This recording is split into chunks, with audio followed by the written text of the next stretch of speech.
Every now and then, in a world filled with heartbreak and despair, a glimmer of humanity shines through in the most unexpected places.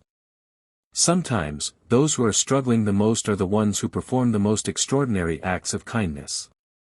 This is the story of a single father who had already lost so much, but when fate placed a battered woman and her terrified child in his path, he made a decision that would change all their lives forever. What started as a moment of compassion became a journey no one could have predicted, and when the police finally uncovered the truth behind it all, even the bravest hearts trembled. Ethan Callahan was a man who had seen better days.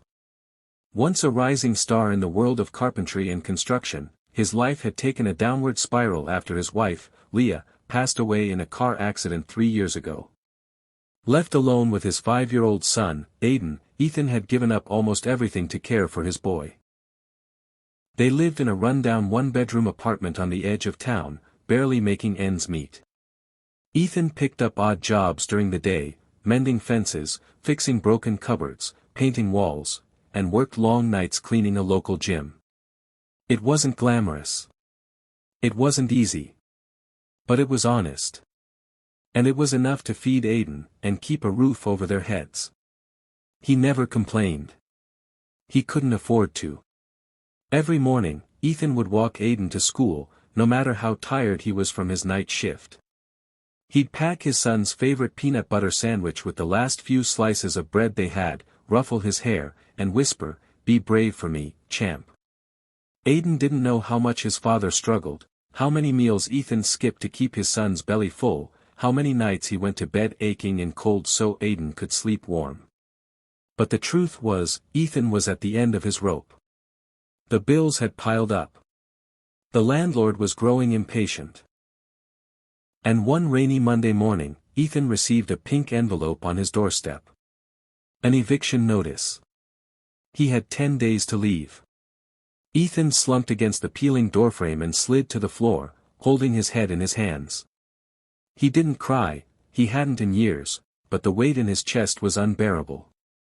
What else could he do? He had no family left, no savings, and no time. That night, Ethan took Aiden to the park after dinner. It was their favorite place, a quiet corner with a single broken swing and a rusty slide. Aiden laughed as he tried to swing himself higher, his tiny feet kicking into the sky. For a moment, Ethan forgot about the eviction, the bills, the pain. He just watched his son and remembered what love felt like. It was then that he heard it. A muffled cry. Ethan turned his head, scanning the darkness beyond the trees. It came again, a sharp, fearful sob, followed by the sound of footsteps stumbling through wet leaves. He stood up, heart racing. "Aiden, stay here," he said firmly, then moved toward the noise.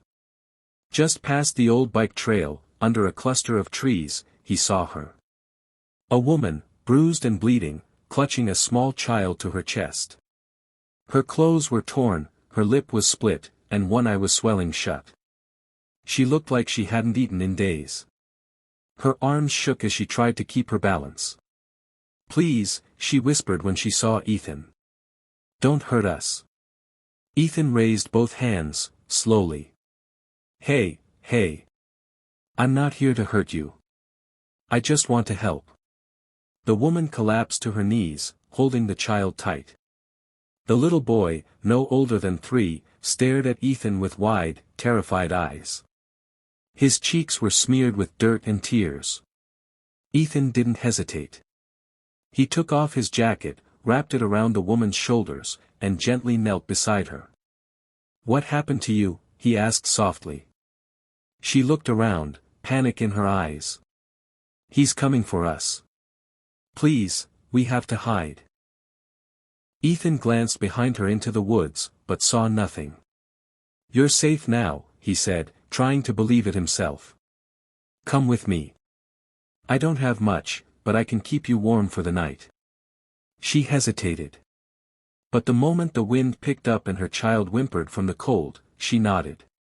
Ethan scooped up the boy, while the woman leaned on his shoulder. He walked them back to his apartment, heart pounding. Who was she? Who had done this to her? That night, he gave them his bed. Made hot tea from the last of the leaves in his cupboard. Found a clean towel and a loose t-shirt for her to wear. Aiden curled up on a pile of blankets on the floor, next to the other child, offering his stuffed animal without hesitation. The woman finally spoke as she sipped the tea. "My name is Grace. And this is my son, Noah." Ethan nodded. "I'm Ethan. That's Aiden." Grace looked around the tiny apartment, eyes filled with emotion. "You didn't have to do this. You needed help," Ethan said simply. "That's all that matters." She stared at him for a long time, as though trying to understand how someone so poor could be so kind. The next morning, Ethan called in sick to his day job. He knew he couldn't leave them alone. Grace told him a little more over breakfast. Her husband had been abusive for years, but last week, he'd snapped. Badly. He'd threatened to kill her and Noah if they ever tried to leave. So, in the middle of the night, she'd taken what little money she had and ran. She'd been hiding in shelters and abandoned buildings for 3 days, until her husband found her again. She barely escaped with Noah. That's when Ethan found her. Ethan listened quietly. His fists clenched beneath the table, fury rising in his chest. But he didn't say anything. He just nodded and made her another cup of tea. Over the next 2 days, Ethan did everything he could. He called a friend who worked at a food bank and got a care package. He fixed up the leaky sink to get some discount on rent.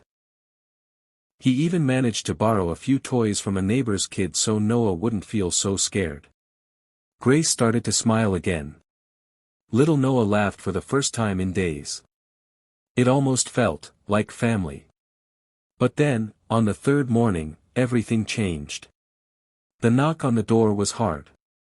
Aggressive. Ethan froze. He opened it slowly, and 2 police officers stood outside. "Ethan Callahan," one asked. "Yeah. We need to talk. May we come in?" Ethan's heart dropped.